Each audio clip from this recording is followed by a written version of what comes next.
One, two, three. Welcome to Scéalta. My name is Joe Austin.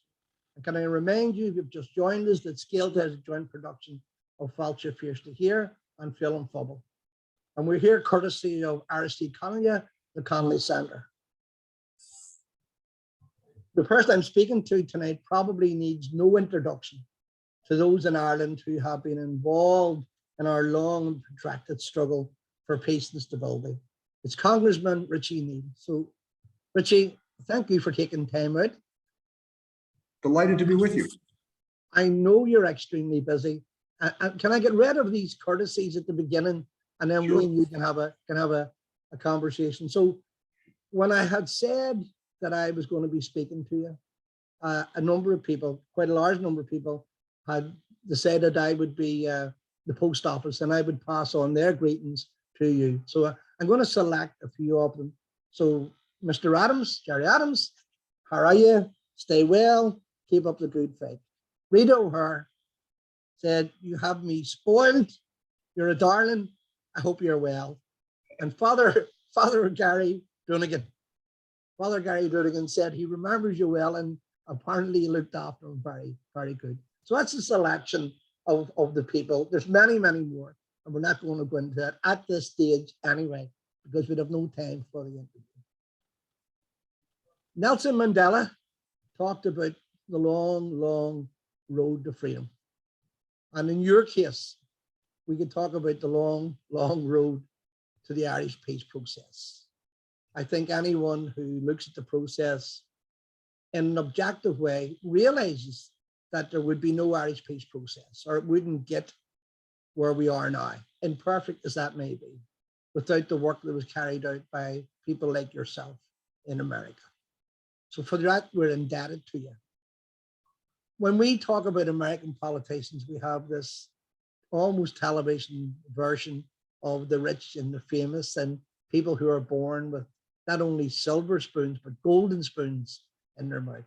I was quite surprised when I started to kind of research you, as opposed to what you represent, who you are. You didn't come from that privileged background. You didn't have that silver or gold or even maybe even plastic spoon in your mouth. You had quite a difficult upbringing. And I should say that you have more Irish blood in you than Brian Boru. So all of your grandparents happen to be from Ireland. Tell us a bit about your early days. Well, I think that it's been a steep climb of that, there's no doubt, but it's also been reinforced by what I thought were the strong traditions of family. As you noted, I had marvelous grandparents, and even despite the early deaths of my mother and my father, and we moved in with an aunt and a grandmother, we lived together as a family. And I think it's a reminder that families come in all different shapes and forms. And I also think what's kind of interesting that I point this out, what has been a difficult time for Catholicism here in the United States, that I think the kindness of that aunt and that grandmother was much informed by their Catholicism. Yeah. That was simply the thing that you were supposed to do. One grandmother was one of 14. She had 7. And she thought nothing of inviting my sisters and I into the home. My aunt had never married, and she was gracious. We lived with her. We moved back and forth between the two homes from time to time, but never a bump in the road. It was always this notion that it was the right thing to do. And I often think as I visit those grave sites, including my mom's, that had it not been for, in particular, these very strong women, that I might not have had the chance and the opportunity that I have availed myself of. So I think that a lot of it begins in those settings with the aspirations of the immigrant, but the understanding that family was first. My grandmother used to have a very interesting line where we kind of ate in shifts. She used to say, "Take all you want, but eat all you take." Was there ever, I mean, without exaggeration, you're one of the most powerful men in America. You know, the Ways and Means Committee makes America work. You don't get anywhere unless it was through the committee that you chair. Was there signs as a young boy that this is what you were destined for? Were you academically brilliant? Were you inquisitive? What kind of child were you? Well, I did see John Kennedy the day before the election in 1960. My mother was smart enough to keep us home from school that day. And my grandmother that I just referenced, had taken us to the steps of the Springfield City Hall. And Kennedy finished that campaign in 1960 in two places, Springfield and Boston. And that visit captured me. And we were all for Kennedy, as you might expect, stayed up all night to watch the election result. And having seen him and then noticing that, 24 hours later, he was the president-elect, I think it had a profound impact on my life. But it was also the sense of idealism and triumph that the early Kennedy families had met. But not to miss the point that I was well read on these topics. I paid great attention, even as young boys, to keep the scores of the balloting that took place. Was always interested in listening to some radio program at a convention or something along those lines, and stayed up just about all night in 1964 to watch Lyndon Johnson nominated and Barry Goldwater nominated. So my interest in politics was profound, but I came from a family where politics was connected to the family, because there was always somebody running, Irish, by the way, in Springfield. And I always knew when our side was winning because my uncles were working. My grandmother took an interest in the Registry of Deeds, John Lynch. I was a close friend of Congressman Boland. Inda Kinney had a very funny line some years ago. Inda Kinney said, there have been more popes than there have been congressmen from Springfield. And I think it's noteworthy that the Garveys, my mother's family, their origins are in Vintry in County Kerry on the Dingle Peninsula. And my predecessor, Congressman Boland's parents, came from Anniscall. So I worked for Bill Sullivan, both of his parents who had come from the Dingle Peninsula. And I can't emphasize enough that cultural influence. I represent a constituency that at one time was noted for its Irish speakers. The west of Ireland, the Galtech, had not only the intensity of the Irish aspiration, but also the rivalries as it came to the New World. Yeah, yeah. And in Springfield, we were very carefully ensconced in those traditions and culture. If you went to a wake, which my grandmothers and my aunts, they're all famous for, they're always going to somebody's wake. And they were anticipating it before they went. But it was not unusual to hear Irish as the first language in those funeral homes.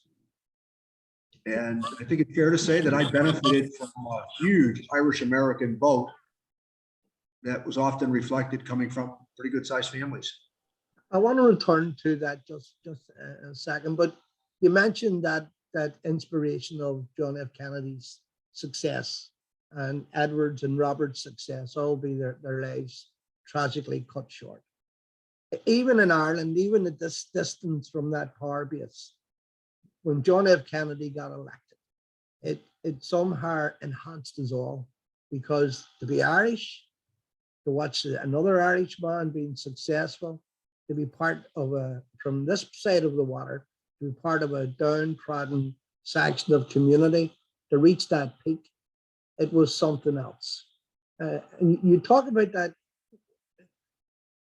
Was life for the Irish immigrant, you hear these horror stories of the Irish immigrant kind of way, not so much oppressed, but and also rather than an important section of the community. Had your generation suffered that, or had you moved from that? I think we've moved from it. I think one of the great things about America is that we still recognize and honor talent.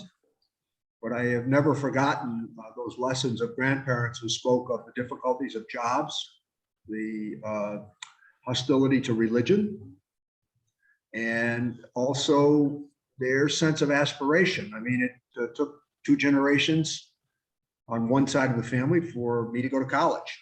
So my parents were high school graduates, but they had no college.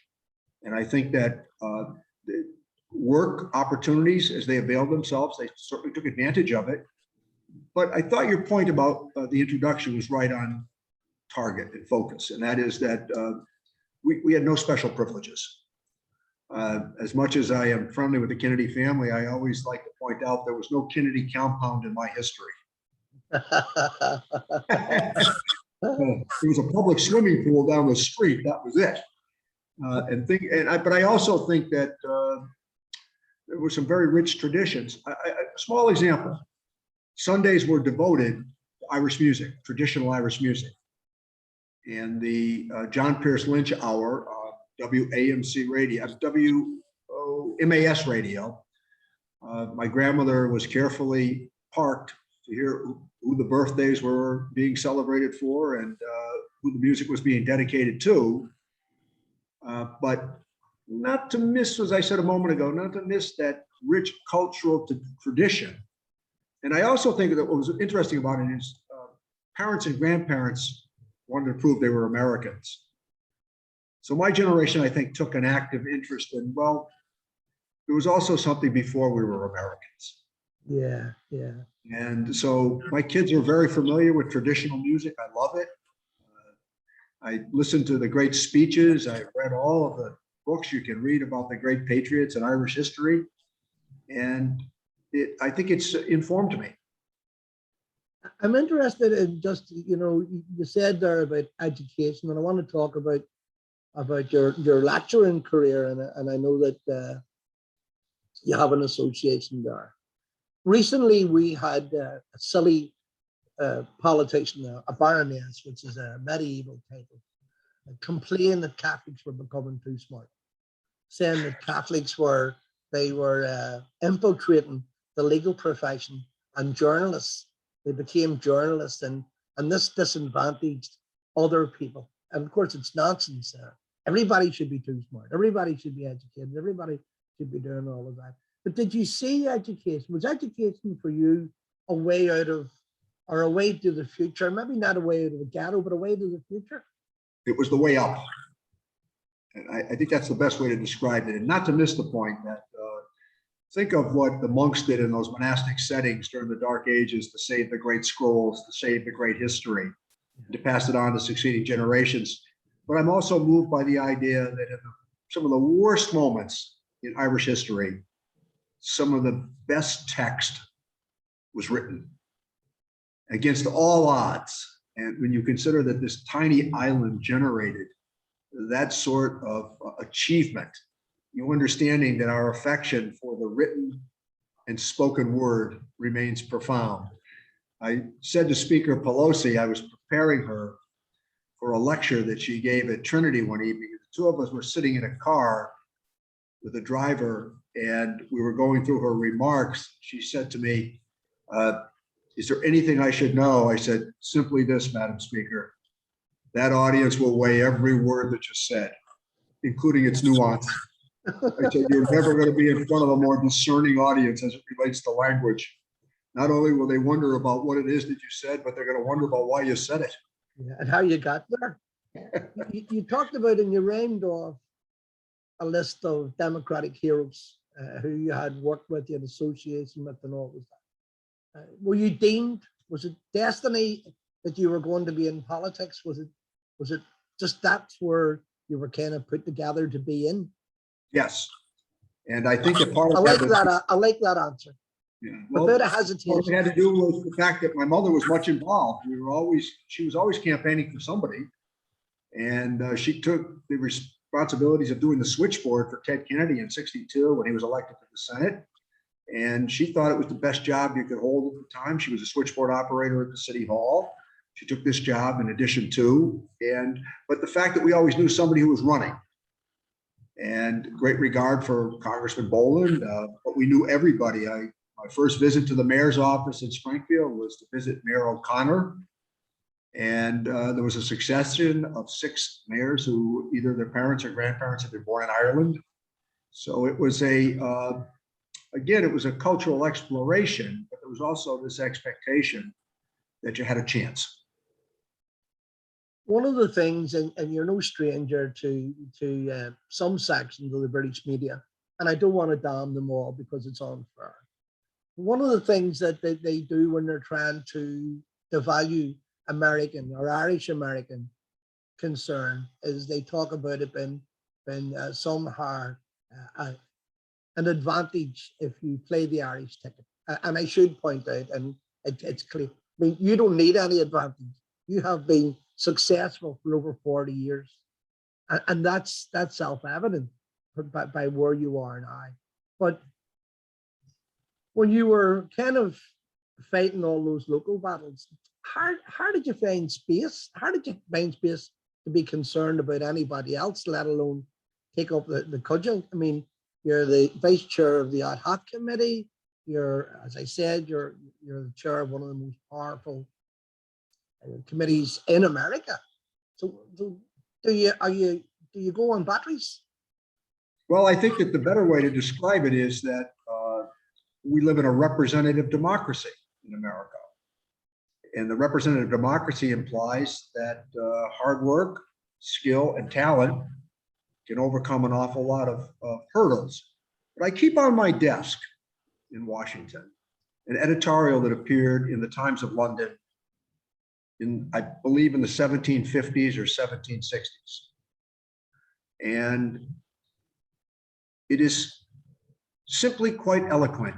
And it points out that the Brits pushed the gale to the far corners of America and reminded them that in time, there will be a payback. And I say that not to be vindictive as much as to point out that it was the Times of London that foresaw the harshness of what British rule had meant in Ireland. And as those left who had been afflicted, they would provide the sustenance for what Lloyd George, Winston Churchill, and William Gladstone said, which I reminded a British ambassador of in a recent conversation.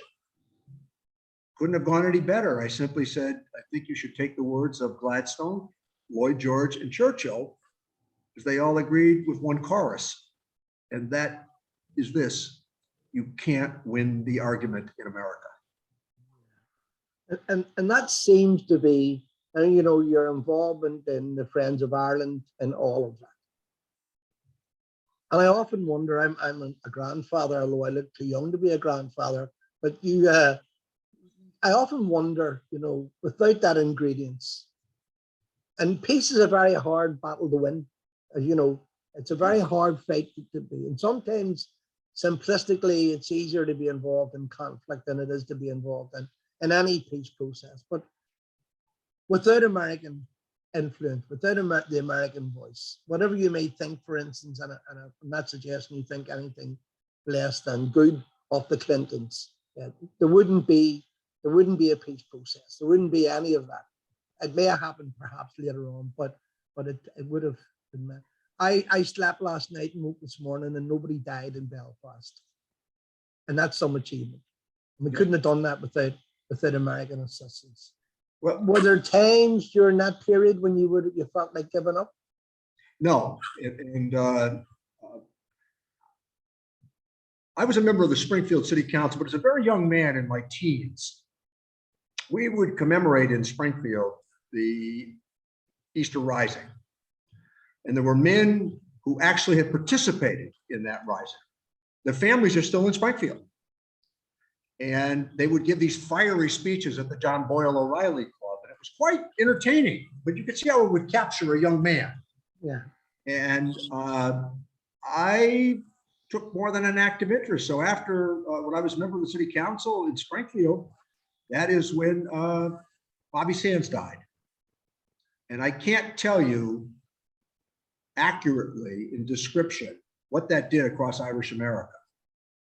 The portrayal night after night of those coffins being brought to the door of the homes of the hunger strikers, only to be turned around by British soldiers because they carried the tricolor on the casket. And it was a powerful reminder, and I think that outrage everywhere across America prevailed. And one of the reasons that I'm I've always been friendly with Bill Clinton. I was an original supporter of his. I just like the guy. And I like her a lot. Yeah. I talked to her recently, just before she visited Queen's University. She called me to get an update on what I was thinking. And I pointed out, as I did with Bill Clinton many times, that it was his intervention that for the first time, an American president stood up to his own State Department. Because the State Department took the position, largely fostered by the UK at the time, that the north of Ireland was a matter that was internal to the United Kingdom.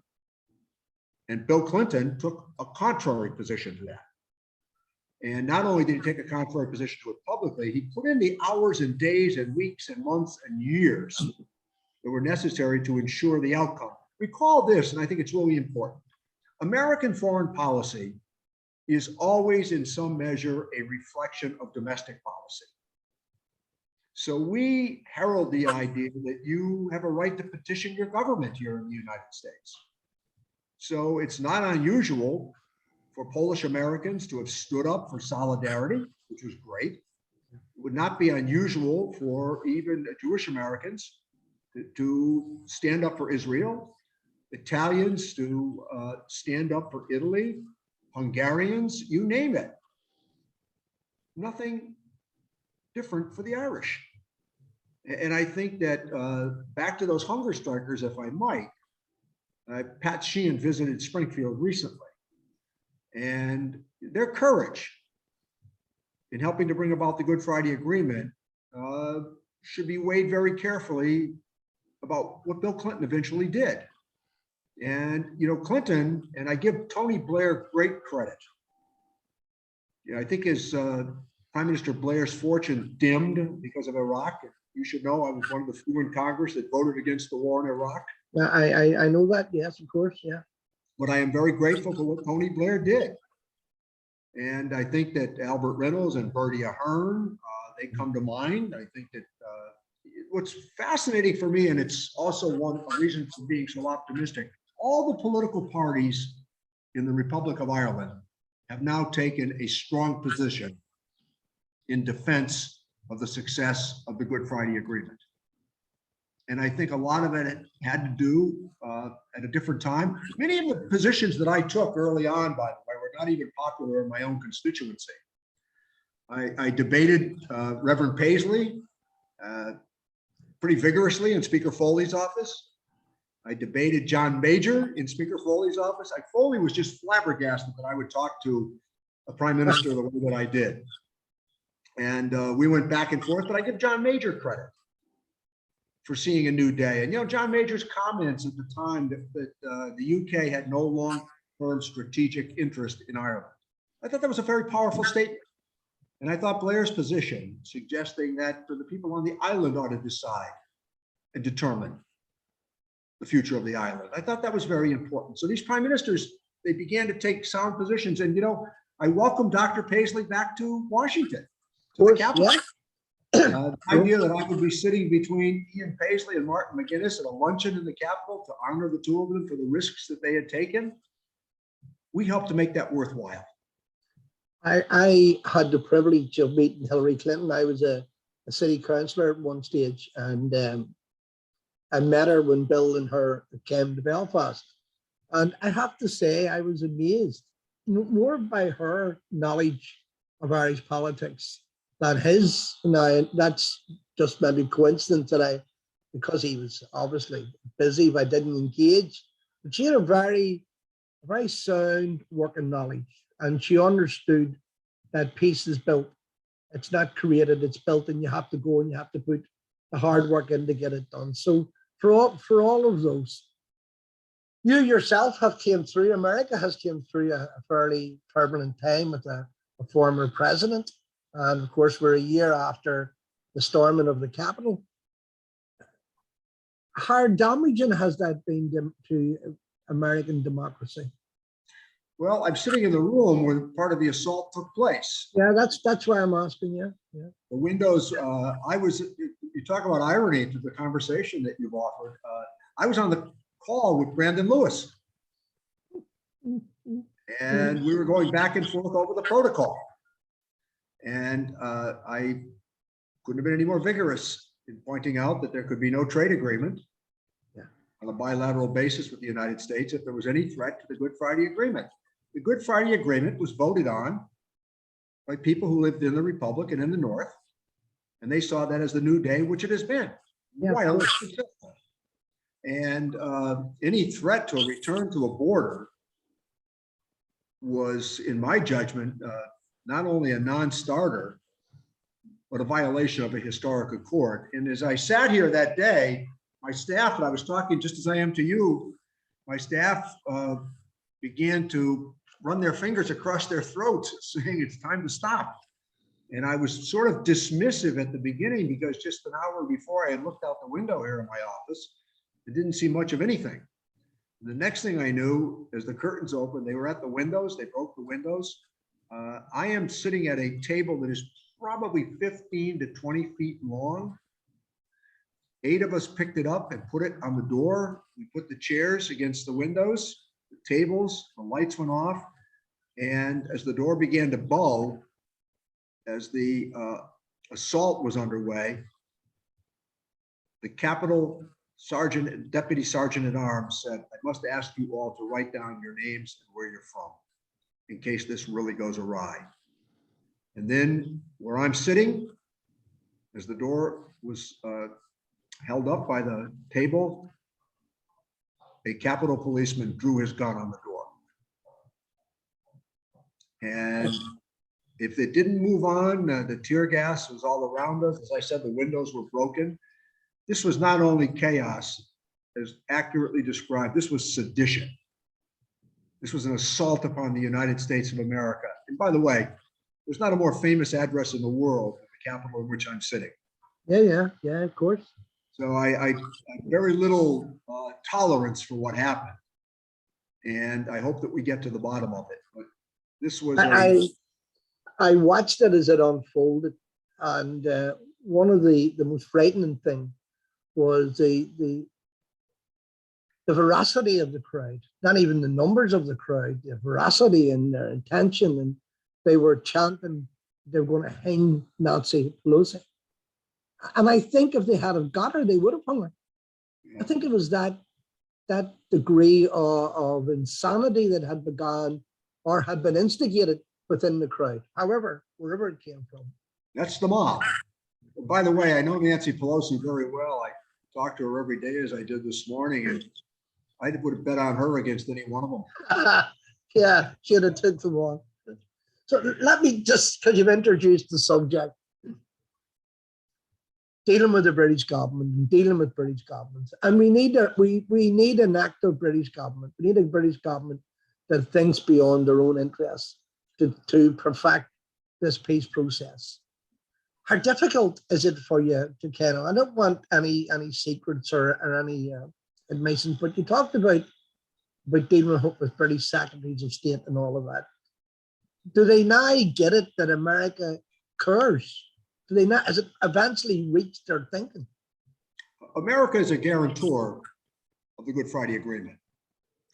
And at one of the most poignant moments in my career, I was invited to the British Embassy with members of the Friends of Ireland, which at one time was not the easiest invitation for us to participate in. We used to go there regularly and debate the ambassador. We would debate their guests. The dinner table could become pretty vigorous. And but at this event that we were invited to at the embassy, Tony Blair was doing a farewell tour and he wanted us there. And when Tony Blair got up after I had spoken, Tony Blair said the following, and I'll paraphrase a bit of it, but it's pretty close to being entirely accurate. He said that America and the UK had been great friends, historic allies. And he went on to say, there was one topic that America and the UK did not agree upon, and that was Ireland. And then he said, you helped get us through it. I never thought that a British Prime Minister, first of all, would say good things about the Friends of Ireland. And because we kept it up. here. Yeah, yeah, of course. You began a series of floor speeches, which I've documented. And you mentioned at the outset, Nelson Mandela. And what was striking about that is I think that we need to put this back in terms of the time in which this opportunity broke through for us. The world was changing. The collapse of the Soviet Union, the demise of apartheid government in South Africa, the Soviet Union collapse. All of this was changing except for one place, the north of Ireland. I mean, here's the statistical data that it's pretty firm. There were 30,000 British soldiers in an area the size of the state of Connecticut. You remember what the watchtowers were like. Oh, absolutely. And one section of the community was using the police to keep the other section in line. And you couldn't travel anywhere without being monitored by helicopters. And I think when I look back at it, visiting that border with Nancy Pelosi a couple of years ago, she couldn't have been any better. The two of us with the congressional delegation, we went to the border. And I remember saying to her, I think there's some reluctance from the UK that we're going to the border. They had spoken with me about how that might play out. And the Consul General's office spoke with me. And I said to her, there's a bit of, I think, reticence. And she said, tell them we're going to the border. And I think it was a telltale sign. It was very important to say, this is what it was like, and this is what it's like now. Is there anybody who wants to make the argument for going back to what it was like? I mean, Belfast itself is a gleaming city today. It's an achievement. And we know everybody's not in love with each other yet, but you know what? Yeah. The skeptics have been put aside. Richard Macaulay, who has met you on a number of occasions, and again has a great word to say for you. He said to remind you that the first time that you came to Belfast, at least he thinks it was the first time, you attended a meeting in the Belfast Sinn Féin office. You had no sooner got out the door than the building was half demolished by a bomb. He said it's your fault. You done it. There weren't any bombs in Ireland until you arrived. Just he told me to remind you of that. Do you remember that? I remember it very well. Actually, I had been to Belfast before because I have a grandmother who was born in County Down. And the McGiverns are still there in County Down. And much of the lore has been passed on to me through those families. It was quite exciting, but he's absolutely right. I was staying at the Europa and I had been to a meeting. It was just after the ceasefire had been announced, which we had helped to broker. I was quite excited about all of this. International press swarmed the Sinn Féin headquarters when I walked in. And I retired that evening back to the Europa, and there was a reporter from Springfield. Her name was Joanne Moriarty. And all of a sudden, we heard this huge explosion go off. And I was mindful always, you know, that I never wanted to be the story because I thought that I was still a visitor. But she said, we need to go up there. And we got into one of those cabs and we went up there and half the building had come down and there'd been a car bomb parked outside. And I remember it quite vividly. So Rich is a very good memory. I can assure you. He told me. Can I take you back just a wee bit? Because I don't want this to be all and only about politics and about all of that. Your children, your own family, growing up in a home with the father's 24 hours on call for some constituent or some issue. And you mentioned the Iraq War, and it has to be said, your opposition to the Iraq War, which proved to be true, but your opposition to the Iraq War could have left you a very lonely individual because there wasn't great opposition to it. The country seemed to be swept up in this enthusiasm to go to war. It was a very carefully orchestrated effort to get us into that war. It wasn't based on the evidence that was presented. But I'm going to tell you a pretty fascinating story. And it's entirely true. When you go into the briefings, you had to give up all your devices and you would sit there. And the former Vice President, Cheney, Secretary of State, Condoleezza Rice, I think Secretary Powell was there, and Donald Rumsfeld was there for the briefing. But who was the most important person for me that day was General Myers, the chairman of the Joint Chiefs of Staff.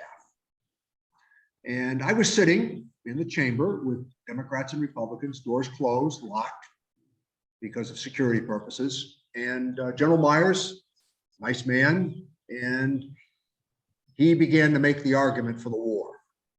And he said, we are going to take an example. This is entirely true. I'd swear it on a Bible. He said, we're going to take a lesson from what the Brits did in Northern Ireland. I went to the microphone and I said, General, you know more about military strategy than I do, but I know more about Ireland than you do. And I said, are you telling us that you are now making a commitment for the United States to be in Iraq for the next 800 years? That's the God's honest truth. And he carefully walked back his words. Yeah, I would imagine so. I would imagine so. I just was so, I thought, if you're going to find an example that's worse, You can't. you can't. The reason I asked you that question was that you have 3 sons, I believe, and 1 daughter. Yes. How difficult is it? How hard was it to be the children of somebody perhaps whose decisions may not have been the most popular, or may have been controversial, or may have needed defended? Or do they just sail through? That's my pop. That's my dad. That's what we do. Well, I think they had to take a lot of ribbing through school. I think a lot of people needle them through school, but I also think that they've got the hide of a rhinoceros because of it. And, I couldn't have more loyal campaign workers. They've got that, I think that county down spirit, because they're more than willing to take on the critics vigorously. And yeah, I think that they're better informed because of it, but I don't think it was easy in school to be the child of the mayor and then the child of the congressman. I mean, those, people that disagree with you, they let your children know rather than you. And what about the husband, or I'm sorry, the wife? How was it? Yeah, I mean, I think that there was the same challenges along the way. It's not easy. I always had my phone number in the book before cell phones. And Are you it took a lot of, serious? Are you a lot of serious? abuse. And always. I used to get up, and today, I think headed toward age 73, I think I'd take a more considered view of that decision. I would imagine so. The future, and we talked about the invasion of the building that you're currently in, and we talked about that bygone president, who I sincerely hope will stay a bygone president, and who knows what politics brings. But how are the wounds of America healing? Are people becoming any less divisive, or is that work in progress? I think social media has created an atmosphere of 24 hours a day of conflict. I think misinformation poisons the political discussion and the debate. And I think that cable TV, talk radio, I think they have not been helpful to dialogue. I also am critical of media that helped lead us into the war in Iraq. With weapons of mass destruction. They didn't do any questioning as they were supposed to do. I look at some of the issues that from day to day get in front of us that shouldn't be there, or trying to field questions about nonsense. But I also think that the tensions have grown because of COVID. And I think that we have the genius of our system is in the First Amendment of our Constitution, the Bill of Rights. Yeah. And it says you have the right to petition your government. You have the right to question your government. You have the right to disagree with your government. You have the right to assemble as you see fit in a nonviolent way, pursue the religious quest that you desire, and a free press that examines all of us. It's about our institutions. It's not about our personalities. And subscribing to the full breadth and length of the Constitution is where we should come down. The other thing that we have that I think is advantageous as opposed to more European style democracies, we know right now when the next presidential election is going to take place. Yeah. 3 years from now, in November, on the first Tuesday after the first Monday, there's going to be an election. And nothing's going to get in the way of that election. But I also think that we've had these dust-ups in American history about the outcome of elections. But the principles involved accepted the outcome. I mean, Richard Nixon was only defeated by 100,000 votes in 1960. Al Gore could make the argument that he got 600,000 votes more than George Bush and accepted the result of the election. Hillary Clinton got 3 million more votes than Donald Trump, but she accepted the result of the election. It only appears as though for the former president, it's when you haven't seen the outcome yet that you say the election's rigged. That's what he did the first time. The second time around, the election was rigged because he lost. Yeah. Yeah. And I think that that's the downside. I mean, we accept the outcome of these elections, and we always think, well, you know what? In 2 years or 4 years, there's going to be another election. Let's go again. I want to finish by asking a couple of questions, which and I don't know whether I was going to ask you what do you do when you're not busy, but maybe you're always busy. How do you relax? Well, I'm a gym enthusiast, and I have been my whole life. I didn't start it in my 30s or my 40s. I started it in kind of the schoolyards and gymnasiums of Springfield. You know, sports was a big deal in Irish communities. Yeah. So fully involved with baseball, basketball, football, you name it. Became a runner in my 20s. Stayed with that. When we finish this conversation, I'm going to be in the gym. My staff knows better than to get in the way. I try to use an hour every day for a walk, a run, something along those lines. But the other thing that I do that I'm really proud of, and great credit goes to my aunt and my grandmothers and others. We were readers. Yeah. My children are readers. We read everything. I mean, I have been telling my staff in Springfield, I want a celebration of the centenary of Ulysses. I'm one of the people who not only gets to talk about it, I did read it. And I think that even during the day, I mean, I read the Irish Times every day. I read the Times of London every day. I read 7 newspapers a day, magazines. I find a book in my hands on the airplane going back and forth to my constituency. We learned that because it was sacred in our homes. There was always a newspaper on that table. My mother, strange you're saying about your own mother, but my mother was a mill worker. She worked in the linen mills, and she learned outside of work, she learned how to read and write. But she described the ability to read as being on a magic carpet. You can be anywhere. If you can read, it'll take you anywhere. When it was cold, when she was reading about Alaska, she was cold. When she was reading about Hawaii, she had to take her cardigan off, she was warm. She just got so absorbed. You speak very endearing about your mother, I have to say, and I'm sure I'm not the first person to tell you this, but when you mention her name, you light up. There's an extra light bulb goes off in your head. Well, she died 59 years ago, and she had just a heart attack on Thanksgiving Day. And I always reference St. Augustine. She left this life. She never left my life. Lovely. It's a lovely expression. Our last question, and take me where you want to take us. For our future, and I mean our future as in Ireland, something that you have played such a pivotal role in. Are you optimistic? Are you pessimistic? Are you cautious? I'm very optimistic. You know, when you consider what the north of Ireland looked like 30 years ago and what it looks like today, and when you consider the risks that people took, real risks, I mean, not just the diplomatic corps, I mean, the people who had to bring the hardest men on board at great risk to themselves. And I think that it ought to be a template for the world to see. I remember some years ago, Reverend Good, Yeah. really decent man. Yeah. He had a very good line that I've never forgotten. I often want to correct the people in the North when they talk about the two communities.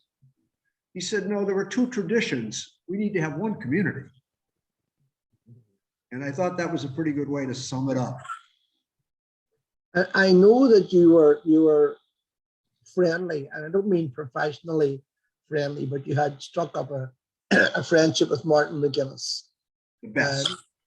Very sorely missed from politics here. The honesty of him, very sorely missed. And he didn't tell people of his own political persuasion what they wanted to hear. He told them what they needed to hear.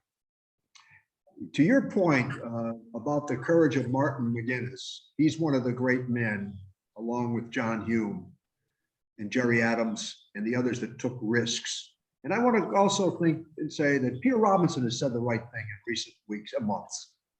And what's important about this, as you described, it's not just to tell your most devoted friends and supporters what they want to hear. It's from time to tell them what they don't want to hear. And I thought, and I don't know how many people will remember this, but there was a brutal murder of a policeman in Belfast. I believe, or was it in Derry, but I'm not quite sure. But Martin McGuinness stood on the steps, I believe, of the Belfast City Hall, and he was asked if he had information as to who the perpetrator of the murder was, if he would give it. And he said, yes, he would. That's what goes into making the Good Friday Agreement successful. The easiest thing for him to do would have been to deny the plausibility. But these are the risks that these people took to get us to the new day. I've always said, by the way, when the congressional delegation visits that I've led many times, I will say to them, be careful about your comments, only because after you leave, they all have to live here. And I think that that's part of the lesson as well. So for McGuinness, he's one of the stars of the Good Friday Agreement. And part of it was their ability to bring bad news, as John Hume always did, to his own supporters. Yeah. We're going to get there, but maybe just not today. Well, I would like to hope that the advice and the political direction that you're able to give to former British prime ministers, that some of it has seeped into the head of the current British prime minister, given all the difficulties that he has. The very last question, the hardest question that I've asked you so far. If it all ended tomorrow, if you decided, which is highly unlikely, if you decided that you were going to retire, and I know you don't retire from anything, I've already been warned that you don't retire, but if you were going to retire and you were going to sort of seek a new direction in life, is it even possible? Is it even thinkable? Well, no, it's not, but I do want to, I want to give you one other point. I haven't let up on British prime ministers. Boris Johnson was here 2 months ago, and I raised these questions with him. And I couldn't have been any more vigorous. I said, you remember what it was like 30 years ago? You should be cheering for what we did. You should be excited about what we did. And at least I got a satisfactory nod about our achievement and how grateful we were. They alleged, based on our involvement. But I can't imagine anything that was more fulfilling to me than, other than my family, of getting elected to Congress. The last statistic I'll give you that I think is noteworthy, in the history of our republic, 237 years, only about 12,000 men and women have been elected to Congress. And you're one of those. And I'm one of them. I'm gonna let you go to the gym. You'll be glad to hear. I want to thank you for taking time out, and it's probably beyond our own kind of understanding how busy you are. So from Belfast, for taking the time to talk to us, thank you very much for your input, your concern, your determination that this peace process would give us all what we need, which is peace. Thank you. And I'll finish by saying, Goramila Melga, thank you. I've had a lot of titles. Friend of Ireland is one of the great ones. I couldn't end on a better note. Richie, thank you. Thank you all. Bye. Bye.